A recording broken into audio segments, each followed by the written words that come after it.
PC.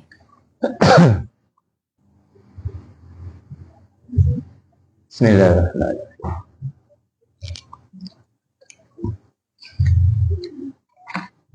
A'udzubillahi minasyaitonirrajim. Bismillahirrahmanirrahim. Alhamdulillahi rabbil alamin wassalatu wassalamu ala asyrafil anbiya'i wal mursalin. Allahu sallallahu wa sallam ala nabiyil mu'azzam wa alihi khairu alimana wa hukuk bil yamam. Amal fikum maluhad madkhibu sil ma'ashil maqta' maluhad wa mahsum ala hashim wa ala alihi wa sahbihi ajma'in. Assalamualaikum warahmatullahi wabarakatuh. Alhamdulillah, syukur kita pada Allah Subhanahu wa taala kerana pada malam ini dapat lagi kita bersama menunaikan amal ibadat kita di dalam bulan Ramadan. Alhamdulillah, alhamdulillah, alhamdulillah. Yang mana hari ini merupakan hari yang ke-14. Malam yang ke-15. Oh, laju 18. Dah lajak tu. Malam yang ke-15. Jadi, kita ambil sama-sama ambil kesempatan di sempena bulan Ramadan pada tahun ini. Kita sama-sama perbetulkan niat kita.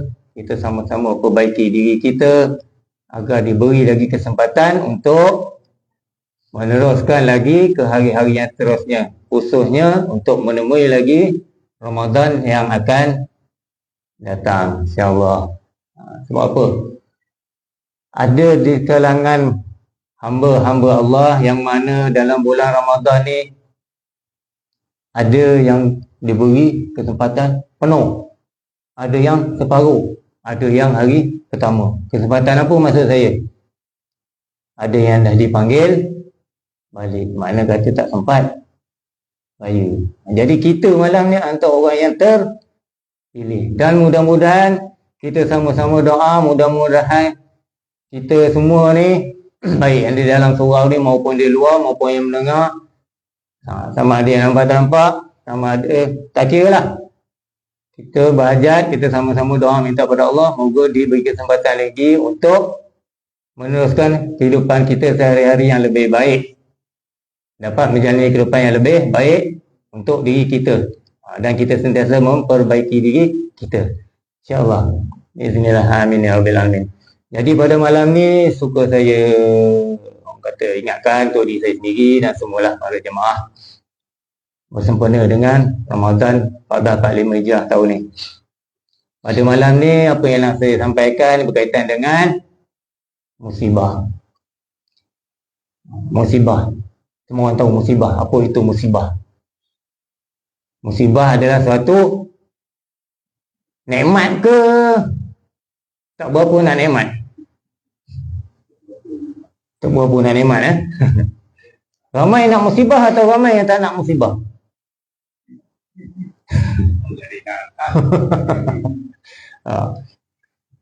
Musibah, adakah ia satu kurnia ataupun satu anugerah daripada Allah? Jadi pada malam ni kita berbalik semula kepada asal. Tapi jangan risau, insya-Allah malam ni tak lama. Tadi awal-awal tadi dah bagi hint dah tu. Tak sampai pukul 11, sampai pukul 12. InsyaAllah. Okey, berbalik kita pada awal macam mana? Kita kena ingat balik asal kejadian makhluk. Asal kejadian kita. Wa idh qala rabbuka inni ja'ilun fil ardi khalifah, dalam surah Baqarah. Ada dialog situ. Dialog antara Allah dan malaikat. Antara Allah dan malaikat. Wa idza qala rabbuka lil malaikati inni ja'ilun fil ardi khalifah. Kalau ikut ayat tu malaikat tak setuju. Tak setuju sebab apa? Allah nak cipta manusia. Nak lantik manusia ni menjadi khalifah di muka bumi. Sedangkan sebelum kita ni dicipta, manusia ni dicipta, dah ada dah makhluk-makhluk lain. Seperti yang kita tahu, jin, malaikat, antara lain. Apa lagi? Al-Hin. Itu semua Al-Lahid ni dia malaikat pun bukan, dia jin pun bukan. Tapi dia pun makhluk Allah juga. Jadi mana berlaku ketidakpuasan hati di kalangan malaikat. Sebab apa? Sebab katanya dia berlandaskan kepada makhluk-makhluk yang sebelum ni, yang sebelum terciptanya manusia ini, banyak dah melakukan kerosakan di muka bumi. Jadi dia tak nak, bukanlah tak nak, dia berpahaman, mana kata seandainya manusia ini diciptakan, maka akan berlaku lebih lagi kerosakan di muka bumi ini. Jadi dialog tu di pengakhirannya Allah pun berkata, sesungguhnya aku lebih tahu akan apa yang tidak kamu tahu. Bila Allah kata gitu, maka terdiamlah. Dan sami'na wa ata'na sekalian malaikat. Maka terciptalah Adam. Dan seterusnya, kita bukan nak cerita daripada Adam dan Nabi, jauh betul, panjang lagi tu. Mana kita cut, kita ambil awal itu. Bermakna bila kata terciptanya manusia ni sebagai khalifah, tujuannya untuk apa? Wa ma khalaqtul jinni wal insan illa liya'budun. Tidak aku jadikan ataupun tidak aku ciptakan jin manusia melainkan untuk beribadat ataupun menyembah kepada aku. Ini Allah lah. Jadi itulah tujuannya. Tujuan yang utama sekali adalah untuk Allah nak memperkenalkan diri dia kepada kita.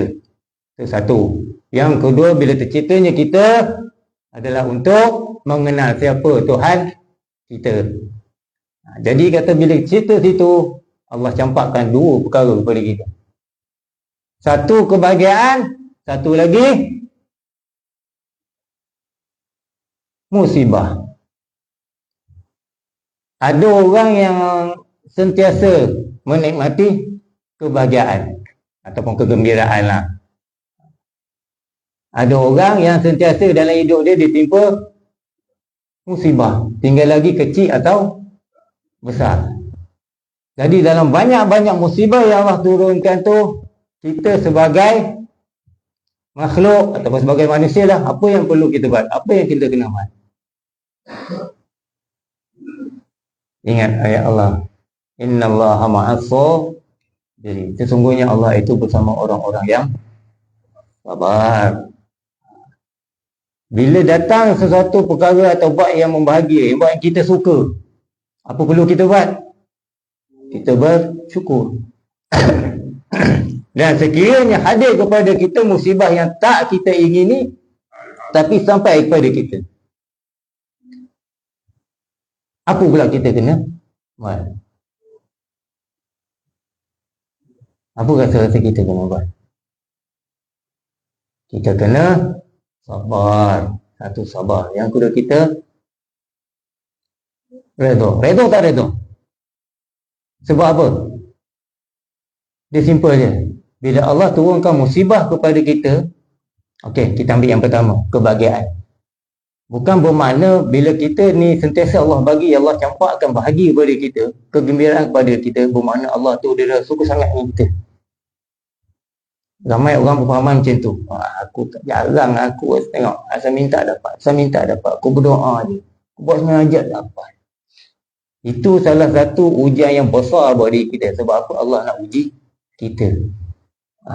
Kita dah pandang, wah, saya tengok orang contoh asyik malam, dia tengok Allah tak sayang dengan dia, Allah tinggalkan dia. Oh, tak bahasa. Yang kita ni, kita tak tahu lagi. Dalam masa yang sama Allah uji kita. Tinggal lagi kita ni sedar tak sedar. Yang kedua, cukup tak cukup. Beruntunglah bagi orang yang Allah campakkan kebahagiaan pada dia, jika dia bersyukur dan apa? Dia sedar diri dia. Apa jua yang datang pada diri adalah kerana Allah. Mana dia ingat Allah dulu. Itu. Dan bagi orang yang Allah timpakan musibah ni pun sama juga. Allah uji dia. Sebab apa? Bila Allah timpakan musibah kepada seorang itu, bermakna Allah kasih, Allah sayang, dan Allah ingat akan dia. Sebab apa? Bila Allah turunkan musibah pada seorang, bermakna Allah nak bagi sesuatu yang lebih besar lagi daripada yang diuji tu. Sebab Allah uji manusia ni mengikut kadar kemampuan dia. Allah tu lebih tahu. Kita hidup rasa, oh aku tak larat, aku boleh sambung. Memang kita tak mampu. La haula wala quwwata illa billahil aliyyil azim. Tidak ada upaya, tidak ada kekuatan, tidak ada kemampuan bagi kita melainkan Allah. Tetapi sesungguhnya Allah tahu. Sebab apa? Diberikan, dipinjamkan kepada kita kodrat dan hidrat pada diri kita untuk menjalani dan melaksanakan setiap ujian yang diujikan pada kita. Jadi macam mana kita nak lalui? Kita nak tangani. Jadi pertama kali tadi kita bersyukur. Bermakna kita ni dipilih di kalangan Allah. Di antara ramai-ramai makhluk, di antara banyak-banyak makhluk yang Allah letak, yang Allah campakkan ke bumi ni, kita ni yang ada dalam masjid dan surau ni khususnya lah yang ada malam ni, dan juga yang lain-lain yang kat luar tu, dilahirkan sebagai manusia. Cuba bayangkan kalau kita yang diletak dalam makhluk lain. Ni yang kita nampak ni kulit kan, yang kita tak nampak dalam diri kita, dalam jasad kita ni. Dipanggil apa? Roh. Keluar je roh dalam tu berjadi. Qalu la. Antara kedua tak Bukit Palembang sana, Mantai sini itu Lilik. Gaping tu dia. Jadi apa yang perlu kita buat? Pertama, kita hendaklah sentiasa mengingati Allah ataupun kita mentauhidkan Allah. Kalau senang bahasa saya, kita kenal diri. Kita kenal diri kita, siapa diri kita. Barang siapa yang kenal diri, maka dia akan kenal Allah. Dia akan kenal Tuhan. Itu kalau nak kupas tu jauh lagi tu, susah. Tapi kita ambil yang tingkat yang asas. Mana kita mentauhidkan Allah. Bagaimana kita mentauhidkan Allah? Senangnya. Senangnya bagaimana? Kita iktikadkan, kita nawai tahukan dalam diri kita ni apa jua adalah dari Allah.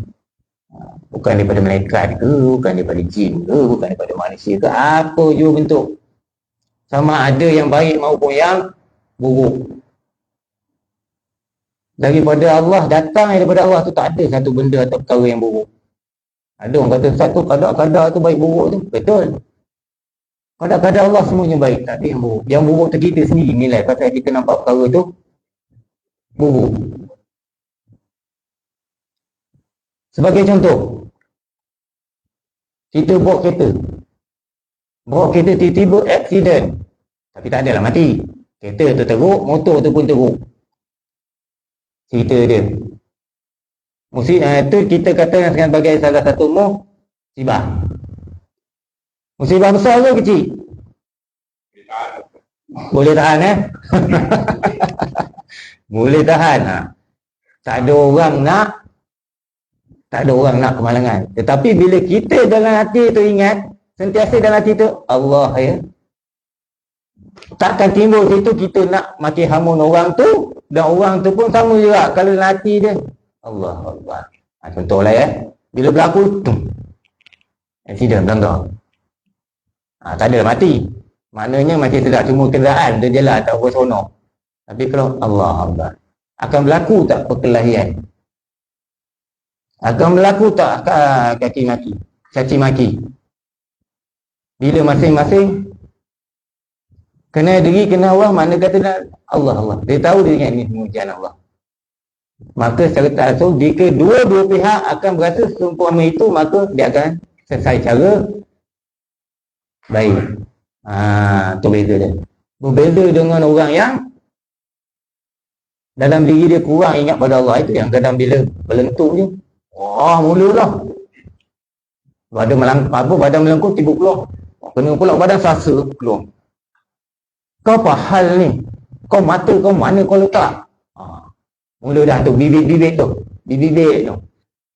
Tapi bagi orang yang sentiasa dalam diri dia Allah, Allah, Allah, Allah, dia tenang, sabar. Dia tahu benda ni musibah, tapi bukan tak ada orang nak keluar accident.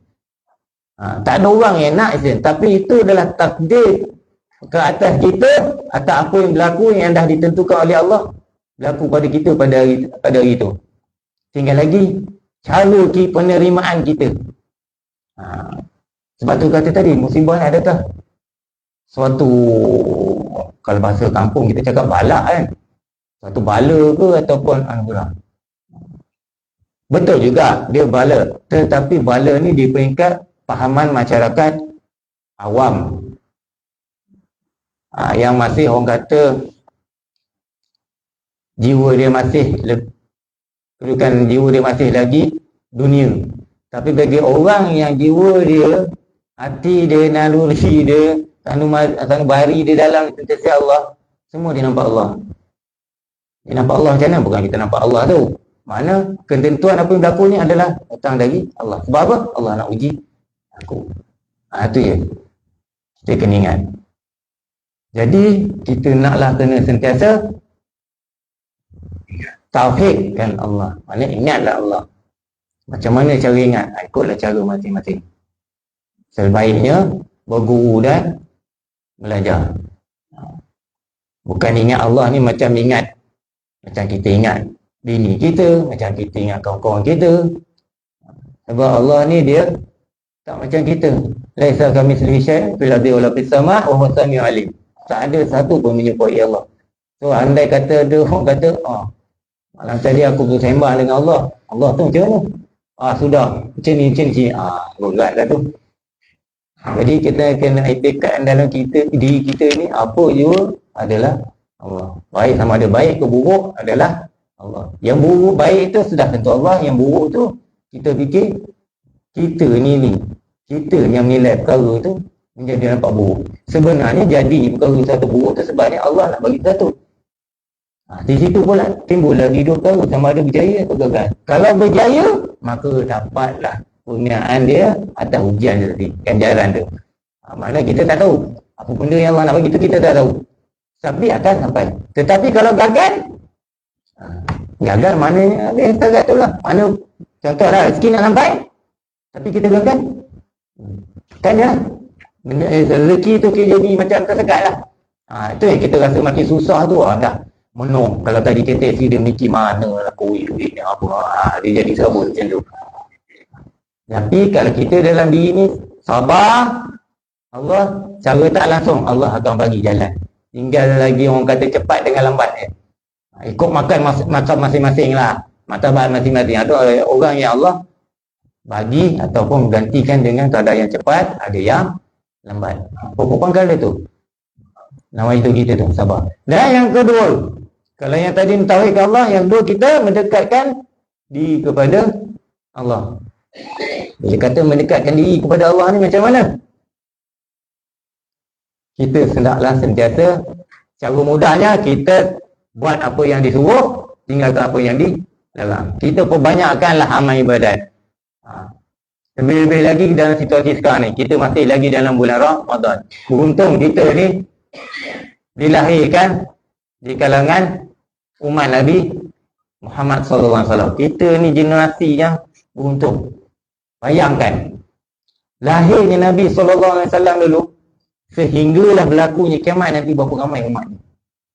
Kita nak bandingkan dengan umat-umat Nabi yang terdahulu. Janji Allah, Nabi kata, siapa umat yang masuk syurga dulu? Umat siapa masuk syurga dulu? Umat kita, umat Nabi Muhammad SAW. Bayangkan bagaimana kan seandainya Allah lahirkan kita di kalangan umat yang terdahulu. Berapa ramai kita nak, mana cerita, mana kata kan kita nak masuk syurga tu lah. Berapa lama nak kena tunggu? Jadi bersyukur kita sebab kita ni terpilih lahirnya kita di kalangan Nabi Muhammad SAW. Jadi kita perbanyakkan amal ibadat kita. Amal ibadat kita dari segi apa? Kita jangan fokuskan ke diri kita ni. Bila amal ibadat je, sembahyang, puasa, apa lagi? Zakat. Kita jangan fokuskan benda tu je. Banyak benda. Kita tolong orang. Benda baik tu benda buruk. Dapat pahala kita tak? Dapat. Jangan kata buat baik. Kita senyum ni pun dapat. Kita senyum. Ini kita senyum dekat. Kalau yang lelaki, kalau yang perempuan ni, tahu pula kalau kedai-kedai kopi. Cecok. Ujung kampung tu ada seorang makjan baru ni. Kalau yang itu jumpa kat bandar, senyum. Jadi kan bila kita jumpa sama kita, madalah bulan puasa. Jalan nak beli barang pun. Kadang lalu jumpa lapis tu. Ayo bang. Tapi bila lalu perempuan tengok pakai cantik sikit. Nak mana ni bang? Nak beli barang ni kuih. Lain pula mesra dia. Tu beza je. Tapi tu tak lah. Itu fitrah manusia bila lelaki dan perempuan. Tapi jadi pelik pula kalau lelaki dengan lelaki, perempuan dengan perempuan. Lain pula. Tapi mana kata seringan-ringan perkara ataupun ibadat yang kita buat adalah senyum. Benda yang paling mudah, paling simple. Dapat pahala? Dapat. Tapi janganlah pula kita senyum atas dasar menyindir. Itu lain pula kiranya. Menyindir ataupun orang kata perli. Itu lain pula. Orang kata senyum tu senyum ikhlas, lahir dari hati Allah Ta'ala. Mana hubungan antara sesama manusia. Itulah ibadat paling ringan. Kemudian apa lagi? Kita tolong menolong, bagi makanan kepada haiwan. Bagi contoh, berbakti kepada tumbuh-tumbuhan. Bersedekah. Bersedekah itulah antara jalan yang paling mudah, paling orang kata senang yang nak kita buatkan. Senang bagi orang yang faham dan susah bagi orang yang tak mengerti. Sedekah pun macam mesti dengan duit. Bila fahaman kita, sedekah duit. Sedekah ni banyak cara. Kalau sedekah yang paling besar, kita bagi orang apa? Bagi orang makan. Macam ni hari ni tarawih di Ading Mantai. Sediakan buku dengan murid. Bagi orang makan. Mana yang berkemampuan nak bagi hari-hari, silakan. Kalau agak tak berkemampuan, fikir dalam sebulan ni berapa kali boleh bagi. Ada 4 minggu, 4 kali pun jadilah. Paling tidak pun sekali. Itu dia. Dan kalau itu pun tak terdaya buat kita, kita buat cara yang kita mampu. Paling tidak pun, ni kan nampak tabung surau, masuk-masukkanlah sikit. Betul? Adik tabung kan? Ramai malam ni kalau surau masuk RM1 pun okey lah.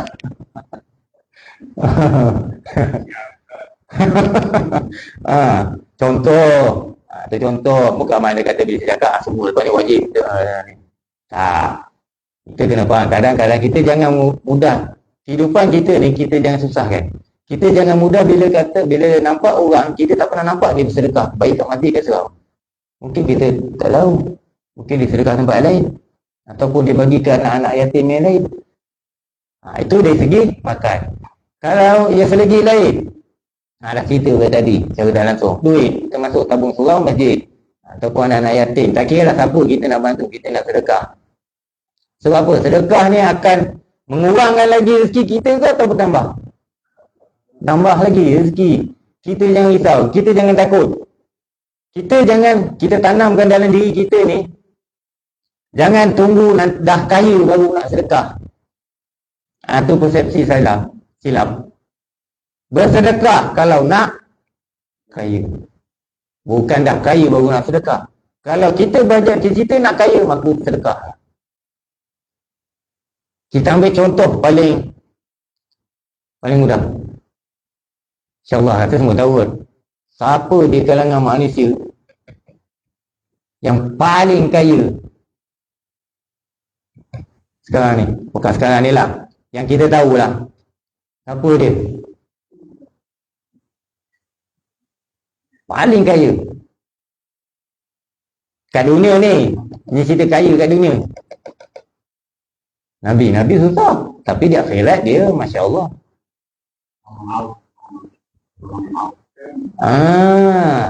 Tak payah fikir duk tokeh Facebook paling kaya. Lepas tu siapa tu? Yang pegang mata duit mereka tu. Ayuh dah lupa nama dia. Soros. Dia kata Soros paling kaya. Tak ada. Manusia paling kaya sekali daripada dulu sampai ke kiamat, Abdul Rahman bin Auf. Apa bukti dia? Selain pada yang dikatakan oleh Nabi.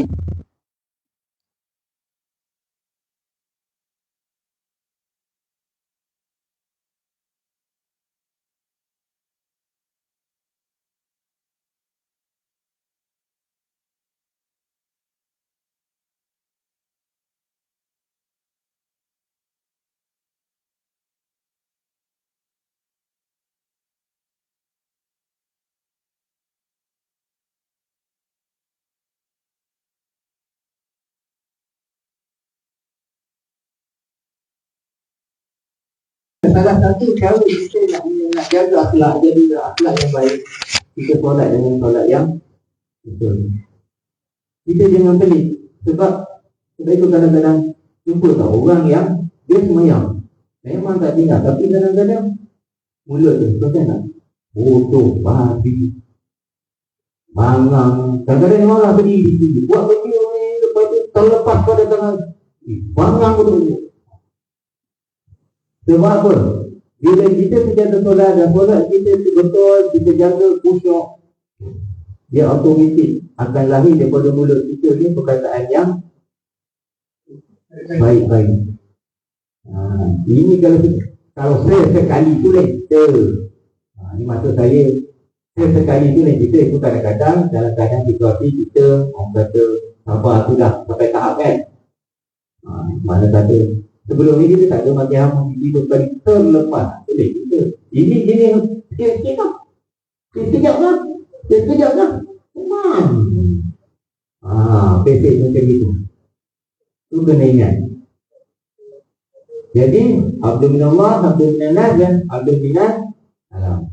Pokok bangga dalam hati ni kita sentiasa tahu. Macam mana cara dia paling mudah, paling simple kita berzikir. Hari-hari kita berzikir. Tetapkan dalam kita sentiasa ingat Allah. Ingat Allah tu bukan berzikir. Bukan ingat Allah, ingat dia ini. Ingat alif, lam, lam, ha. Ingat kalimah. Bukan ingat itu. Kita berzikir. Secara tak langsung. Sebab pernah berlaku satu kejadian dulu di hospital. Ada satu pesakit ni, dia orang Indonesia. Nak jadi cerita dia rumah ke, saya tak ingat lah. Tapi dia masuk kena tahan buat seminggu. Jadi doktor masa tu kata pula tu Doktor India. Doktor tu kerja dekat kita. Bila cek orang tu koma, mana nak tak kira lagi. Tapi bila dia pakai apa nama doktor tu yang terima. Saya tu cukup dulu. Tak ingat lah. Alat dia tu kan, yang dengarkan jantung tadi. Isi tu jadi pelik tengok muka doktor. Nampak lain daripada yang lain. Biasa doktor tak cek, adalah style dia lah kan. Ada cek. Tapi dia cek. Tapi dia ni misi dia situ. Jadi ringkas cerita, bila sedar dia bawah tu, dia tu doktor panggil dia sesuai dengan misi yang masuk doktor ni. Dia tanya, sebab apa? Apa yang awak satu dia tanya, awak Islam. Kenapa yang awak mat? Sebab apa? Indonesia tu tanya dia balik, kenapa? Terus doktor cakap, dalam keadaan koma dia tu, biasanya doktor kalau dicek ini dia akan dia doktor. Tapi kita lain apa? Dia akan seolah macam tuan lebih. Macam tuan lebih. Itu yang dia tu sekejap, tengah jam ni mungkin yang balik. Dia takut macam kita lah, dia jadi murid atau apa sekejap lah. Dia setiap kali. Tapi anak kita kan di situ, itu antara orang yang tak pun bikin. Terima dia. Jadi yang kita tadi dia tak tahu tak masuk itu saya tak tahu lah. Tapi yang kita kat situ Maknanya kalau kita ni sentiasa dalam diri kita ni Allah sepenuh hati, sepenuh jiwa dan raga, orang kata dalam apa keadaan, walaupun kita tidur. Kita tidur mungkin orang dengar yang keruh-keruh lah kan. Tapi kalau tak dalam ni, itu dinamakan mengingati Allah dalam masa 24 jam. Sebab itu kita ni kalau hitungan wajib kena ingat Allah tu 24 jam. Termasuk walaupun dalam tidur. Sebab apa? Bila kita jiwa kita tidur, hati kita tidur, walaupun kita tidur, kita koma, kita pentai pun, dia tetap jadi banyak peringkat. Ada kadang tak, itu disebut dari hatta dia diam telefon tetapi dia ingat. Itu jauh lagi ke atas tu. Jadi cukup sampai sini. Ya Allah, mudah-mudahan apa yang saya sampaikan pada malam ni boleh saya juga kita sama-sama selaku hamba-hamba saling ingat bagi nanti kita ambil kesempatan pada bulan Ramadan ni juga, kita ambil peluang, kita perbanyakkan amal ibadat, kita lupa peluang. Sebab ganjaran yang Allah janjikan pada diri bulan Ramadan melangkaui dia pada diri dia pada bulan-bulan yang lain. Itu untuk kita umat Nabi Muhammad SAW.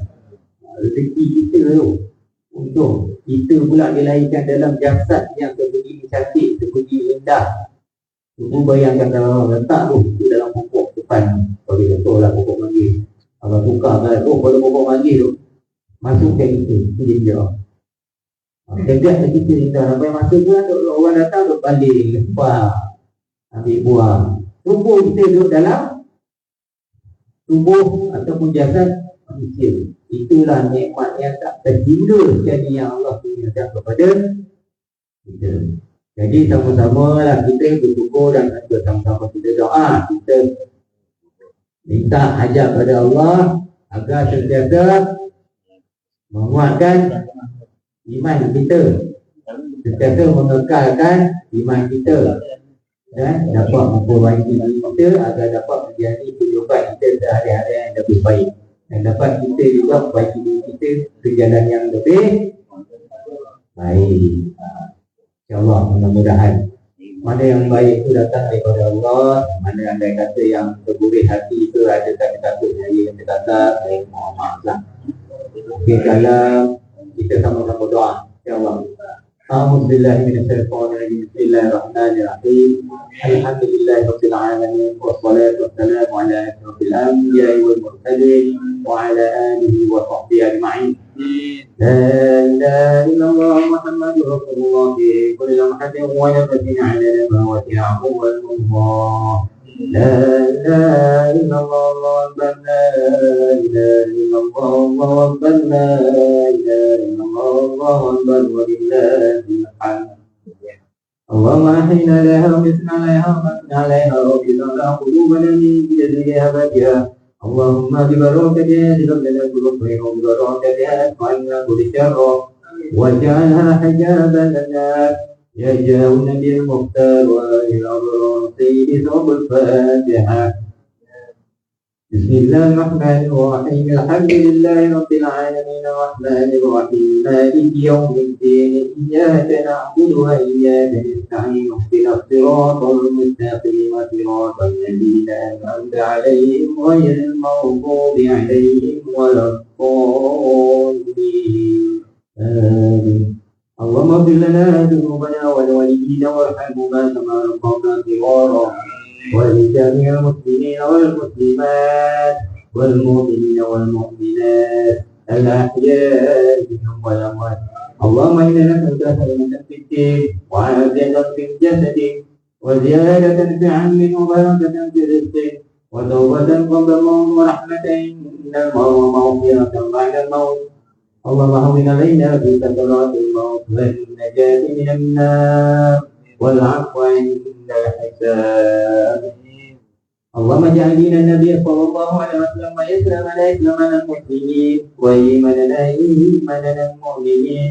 ونيتنا نيتنا المخلصين وذنوبنا يا الله ذنوب المستغفرين وحياتنا حياة العلماء وموتنا بموت الشهداء ودخلنا جنة دار السلام تبارك ربنا وتعالى يا ذا الجلال والإكرام ربنا ظلمنا أنفسنا وإن لم تغفر لنا وترحمنا لنكونن من الخاسرين ربنا آتنا في الدنيا حسنة وفي الآخرة حسنة وقنا عذاب النار وصلى الله على سيدنا محمد وعلى آله وصحبه وسلم سبحان ربك رب العزة عما يصفون وسلام على المرسلين والحمد لله رب العالمين تقبل الله منكم ومنكم تقبل وبما تقيم الهداية السلام عليكم ورحمة الله وبركاته